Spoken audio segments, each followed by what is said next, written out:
Hello, everybody. This is the 10th record haul. This is a bit of a milestone because it's the 10th one. Um, I know last video I said I was going to stop getting records so frequently, but that has kind of gone out the window for I've got quite a bit to show off. Um, but who knows, maybe um, after this video, I'll go back into that plan. Um, I think I will. I think I will. But we've got quite a bit here. I'm going to try to go through it pretty quickly. Um, I kind of want to showcase it out of the sleeves too because I never do that, and I feel like that's also a big part of like showing off records is like what the actual record looks like. And I really don't like how my hair. I need haircut really badly. I don't like how it's acting right now, so I'm gonna do this quickly. So all of these range from guest rooms to half price books to eBay and to other websites that I order from. So, um, first, I'm going to start out with um, Turn on the Bright Lights by Interpol. This was 2002. Interpol is a New York band. I'm pretty sure there's four members. Paul Banks is the lead vocalist and songwriter. Um, and this is one of my favorite albums, probably of all time. Um, I've really, it's one of those albums that I loved first listen. I just kind of got each song. Nothing really grew on me. I was just like, okay, yeah, this song is amazing. Okay, this next song is also amazing. Um, I think my favorite part is the instrumentation and the atmosphere that they build on each song. It's this kind of atmospheric, um, vast, kind of empty sounding, echoey um, background that they have to each song, but it works on their favor, especially with Paul Banks's writing. His writing is pretty grim. It's very poetic. Nothing is very direct. Um, yeah, it's pretty dark. There's some grim aspects to it. There's some sexual innuendos. I That's how I take it at least. Um, and he mainly writes about just like the New York scene, I guess, how it feels to live in New York, especially after 9/11, because this was a year after that. But there's songs on here. Obstacle One is a classic. NYC is a classic. PDA is a classic. I love all the guitar work, and the bass work is amazing too. I think my favorite song would be Stella Was a Diver and She Was Always Down. Um, because that's one of the longer songs. It's like 6 minutes, I think.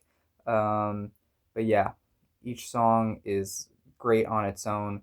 Um, All hit, no filler. Besides maybe Leif Erikson, that's a bit of an underwhelming closer song. But yeah, great album. I totally recommend. Where do I put this? I'll just put it like right there.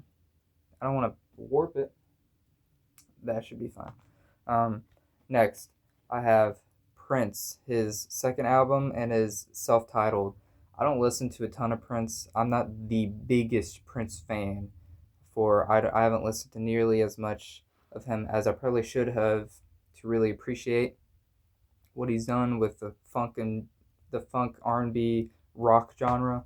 Um, but this is one of my favorite albums by him. I picked it up because I Want to Be Your Lover and Bambi, those two songs alone is worth picking up this entire album to listen to on my turntable.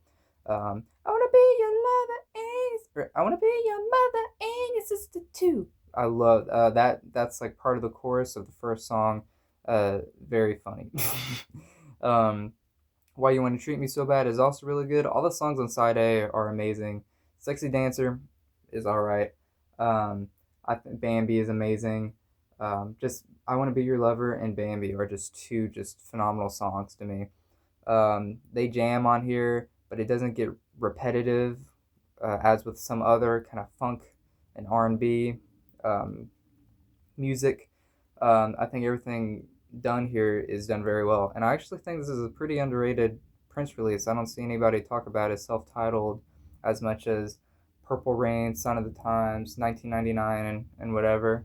Um, but yeah, solid. This is just a very solid funk rock album. Um, Next, I got this from eBay. It is a John Fahey album. It's Transfiguration of Blind Joe Death. This was 1967. This was when he was still going by the Blind Joe Death alias. Um, and this is one of my favorite Fahey releases. But honestly, all of Fahey's output in the 60s is my favorite. So, um, but some more notable things about this album is that it has one of my favorite pieces by him, and one of the more beloved ones, I think, is On the Sunny Side of the Ocean. That is just a beautiful, beautiful song. I also love the first song, Beautiful Linda Getchell. Orinda Moraga, the first song is also amazing. Um, what else? Bicycle Built for Two is also pretty good. Um, he's still, and Poor Boy is also really great. Um, he's it's very blues influenced, as with a lot of Fahey's guitar playing.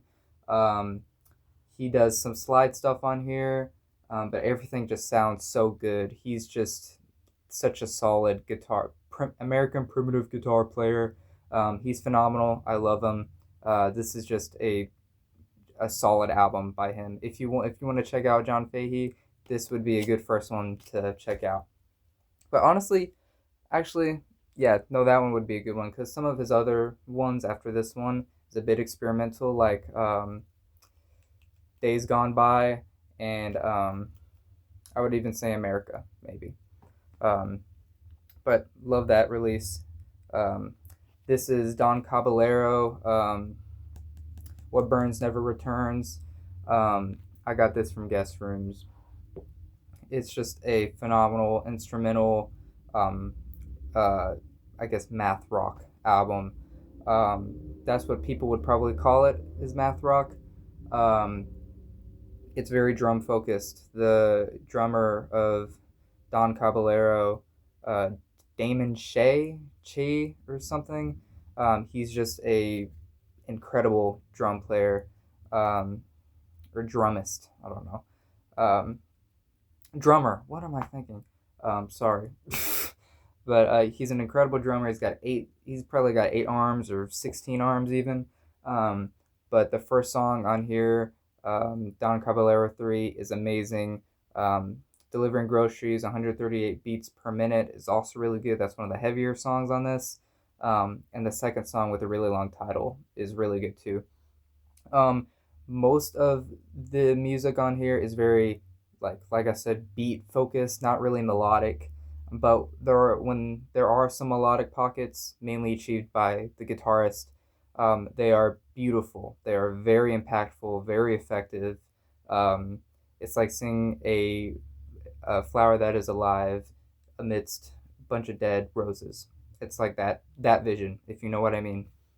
But this is a great release. It jams. It does jam. It's amazing.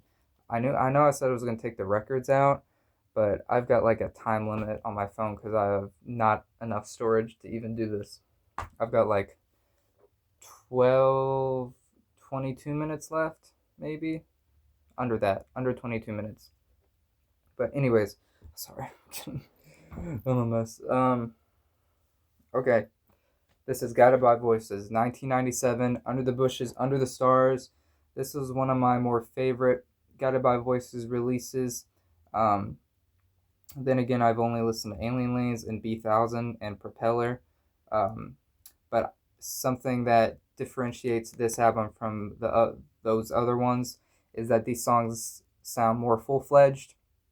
As with their past releases, each song felt like kind of bits and pieces and fragments of what could be a very solid pop rock alternative song. Um, this is the album where they actually play into that because, as where the other ones, they're just kind of beating around the bush. This time they're under the bush, apparently, um, because there are some 3-minute songs or some, I think, 4-minute songs, but the music on here, it's just Guided by Voices, just solid, just at their finest. Um, I love Rhyme Jive Click, Cut Out Witch. Um, Official Iron Man Rally song is amazing too. To remake the Young Flyer is a phenomenal Guided by Voices song. Um, Lord of Overstock is also one that's been growing on me off this lately. Ghosts of a Different Dream is a classic to me. Um, and then there is the full album, which is listed up here, and then there's an EP that comes with it. Um, the EP on the EP, Redmen and Their Wives is amazing, and Drag Days is one of my favorite Guided by Voices songs ever. But yeah, solid Guided by Voices album. 1997, 2 years after Alien Lanes. Um, Phenomenal. I think they're one of the best bands of all time. Speaking of Alien Lanes, 1995, I think. Um, I think 28 songs. um, Hardly any of the songs are over 3 minutes, but I still think this is one of the best albums ever made. I think every alternative rock fan has seen this album cover with this Tom. Um, but it's just such it's it's it feels weird of me to call it solid because it's not. Like there's so many songs that feel unfinished, but that's the point. Like they're not playing into the pop sensibility. They're getting their idea across and leaving. They're being. Um, but yeah, this is another phenomenal album by them. Probably most people's favorite. Gotta Buy Voices album. Um, the first song, a Salty Salute, is a great opener. Oh, what are the lyrics? Disarm, disarm the settlers, the new drunk drivers. Um, Watch Me Jumpstart is also super good. As We Go Up, We Go Down is a classic Guided by Voices song. The chorus is so catchy. Game of Pricks is also a classic Guided by Voices song. I've entered the game of pricks with knives in the back of me. That it's the lyrics are also like very good, just great writing. Robert Poland, the vocalist and writer, main writer at least, um, he's phenomenal. All these songs were also recorded on 4-track, and it adds so much to the music. The sort of already rough and loose playing, combined with sort of um, the sound of the 4-track and the quality, it just everything complements itself perfectly. Um, Motor Away is amazing. When you motor away, My Valuable Hunting Knife is a huge highlight for me. Striped White Jets is amazing. Chicken Blows is super underrated. Nobody talks about that one, I don't think. And then the last instrumental, All Right, is also really good. I just love this album. Very solid album. I recommend it a whole lot. It might take some time to grow on you because of just the format as of which each song is like recorded in, but once it grows on you, very rewarding. Um, this is Syd Barrett's first solo album. I think it was his first one. The Madcap Laughs. I listened to this a while ago. I really enjoyed it. It's one of my favorite singer-songwriter albums by anybody. Um, just knowing the background of the mind state of mind he was in while recording these songs, it adds a lot to the music. And he's just so interesting. He's like there's this specific mystique around him, but Syd Barrett is just a legend. He is, and this is a legendary album. Um, I love the back sleeve design too. It's really great. This was 1970, so because this is the last.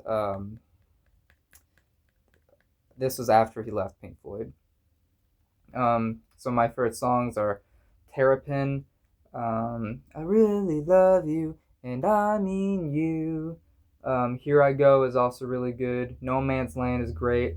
Octopus on Side 2 is one of the more, I would say that's probably the poppiest song because there's drums and stuff.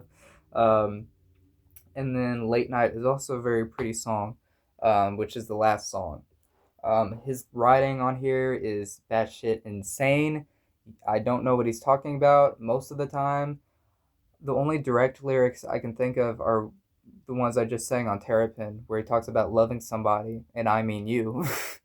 Um, but his writing is so beautiful. Like it's the Syd Barrett writing. Like other writers, other songwriters we know today would not have started writing if it wasn't for this guy right here. So that's why this album is still very important. Um, I also love the album cover. But yeah, Syd Barrett, Madcap Laughs. This is sort of a newer release. An MJ Linderman live album, Live and Loose. I don't know when it was recorded, but I know the first time I tried to pick this up was on Record Store Day, in which it first released. And I went to Guest Room Records, and they were sold out of this. And I was very disappointed, but they just recently kind of restocked it everywhere, and whatever local record place um, you live in. This is probably there, and this is just a phenomenal live album. I have Manning Fireworks, his album from last year, on vinyl. Still really love that album, but I think MJ Linderman works so well live. He sounds so good live. Um, Songs like just Hangover Game is one of the heavier songs on this album. It's the opening song, Knockin', Knocking on Heaven's Door. That's like the ending, the ending chorus. Knock. You have bought yourself a boat is amazing too, and TLC Cage Match is a more kind of monotone one. It's beautiful. I love the slide, um, the lap steel on all the songs. Zandy, he's the lap steel player. He's phenomenal. He plays Rudolph on this. Um, Catholic Priest is one of my favorites. Live Jack is also one of my favorites. SUV is like only 2 minutes, and it's the heaviest song on this. Arguably, there's a lot of heavy songs on this. And they also cover Long Black Veil, which is a the band song. But yeah, this is MJ Linderman and his band The Wind. So, but yeah, amazing live album. I really love it. I love it a whole lot. There's a picture of him. Okay. This is Heavy Metal by Cameron Winter. This came out last year. Um, this is one of my favorite albums of all time. Jesus Christ, my hair. This is one of my favorite albums of all time. Um, and it doesn't feel unfair to say that, even though it just came out last year. I think we're going to look upon this album in Cameron Winter 2 decades from now and think he was a genius and that this is a masterpiece. His writing is very unique, but it is also very inspired by dudes like Bob Dylan and Leonard Cohen, maybe even Tom Waits sometimes. Um, but Cameron, he's that guy right now. Of this time, he is that guy. Um, his voice is like any other I've listened to. I love his voice a ton. It's so infectious. Um, I also love the instrumentation compared to Geese. He's the vocalist of Geese. It's very different, which is what I would want from a solo Cameron Winter album personally. Um, just I could list every single song on here. I love every single song on here. Um, Love Takes Miles is a great pop song on this. We only get a song like that every half a decade, I'd say. Um, Drinking Age is a beautiful ballad. He hits a chord halfway through the song, and it was the most beautiful thing I'd heard last year in terms of new releases for music and whatever. Um, Cancer of the Skull is also really great. I love his writing on there. Um, Took a bullet through the bulletproof glass. I kissed the emptiest car on the road. Cancer of the fingers from the hands of the beginner. Um, but there's just a little snippet that I just knew. I hate that. Yeah, really great album. $0 is also a huge highlight. That was my favorite song that came out last year. Um, yeah, he's amazing. Once in a lifetime. Um, this is Loudon Wainwright the third. This is his second album. I have not listened to this yet. I picked this up from Half Price Books with my girlfriend Kayla yesterday. These next four I did, counting this one. So these next three, I haven't listened to this. I think my friend Christian sent me a song by him one time, um, and I remember being very intrigued by it. I don't remember liking it, but I remember being like, "Oh, this is weird." I think it's just folk pop stuff, but yeah, I'm excited to listen. Um, Speaking of sort of folky country stuff, this is Don McLean. I think this is a self-titled. There's no name of the album besides his name up here. I haven't listened to this. I know he did American Pie. Drove my Chevy to the levee when the levee was dry. And them good old boys drinking whiskey and wine, singing "This will be the day that I died." And that's an iconic song. I hope everybody knows that song. Um, but with this, can I? Okay, never mind. I thought I could open it. Um, there was this Braille thing that they had right here where you could like touch it and read the album. I guess some Braille thing, and I ripped it off and I ripped the cover. I'm an idiot. I don't know why I just did that. I should have just kept it on there.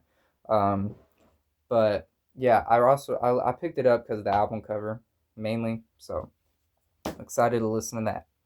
Um, Now this one is a Paul McCartney solo album, Tug of War. I haven't listened to this yet, but I know Ebony and Ivory is on it, and I love that song. That's one of my favorite solo Paul McCartney songs. Um, and I know a lot of other people like that song too. I'm crisscross applesauce now. Um, but yeah, I'm excited to listen to this. It looks like more electronic focused, Paul. I guess it's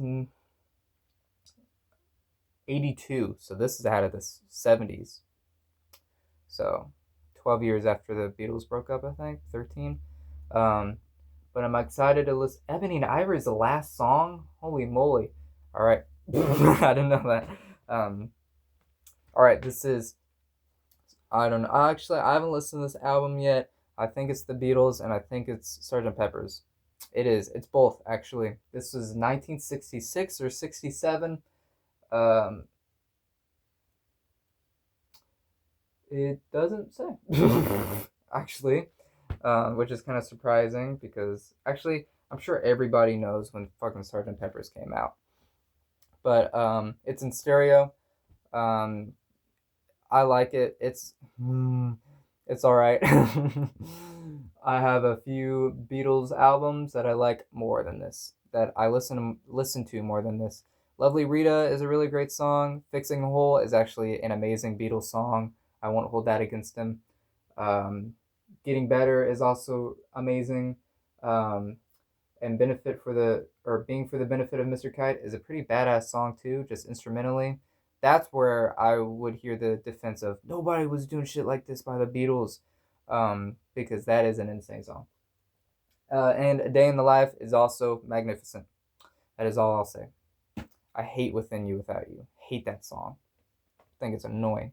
I also almost didn't get this because it's a fat ass signature, but I thought, what the hell? I'll get it anyways. Um, that was originally going to be it, but today in the mail, I actually got another pack. Oh my god, my hair. I actually got a package in the mail. Um, I know what it is, but you guys don't. Um, it is a. Actually, I'm not going to tell you guys, actually. How do I open this? Usually they have a tear tab, but they covered it with tape.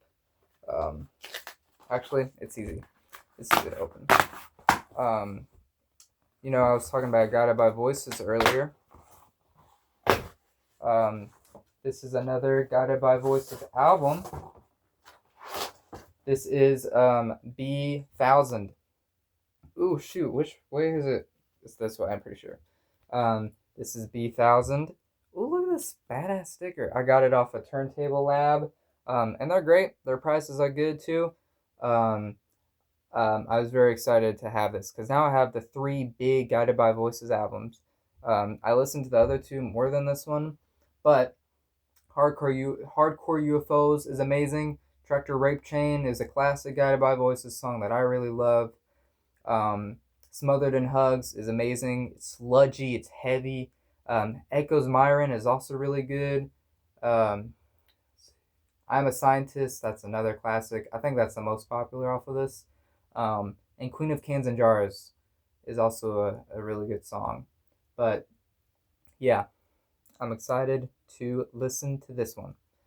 Um, I got through that much quicker than I thought I was going to. I guess now I do want to show off um, one album in particular. Actually, I'll go through the ones that I know are colored. This Cameron Winter one is colored. It's this kind of metallic, obviously, because the album is called Heavy Metal. This beautiful metallic color. You can't really. It looks way cooler in person, but um, it's beautiful, especially when it's spinning and stuff. Um, yeah, I really love. Usually, I'm not the biggest fan of color pressings, nor do I look for them um, at all in newer releases. Um, well, now I can't get the damn thing back into. It's pissing me off. Um, okay, that'll have to do. What the fuck? I have a time limit, man. Um, and then another colored one is the Don Caballero, and I'll show that off right now. I'll just pull it up. It's like this yellow, like a light. I also like the album cover a ton on here too. It's beautiful. Um, but yeah, that's it. That's all I have to show. Um, I need to stop buying records. So that is what I will do. No more. So I love you guys. Bye bye.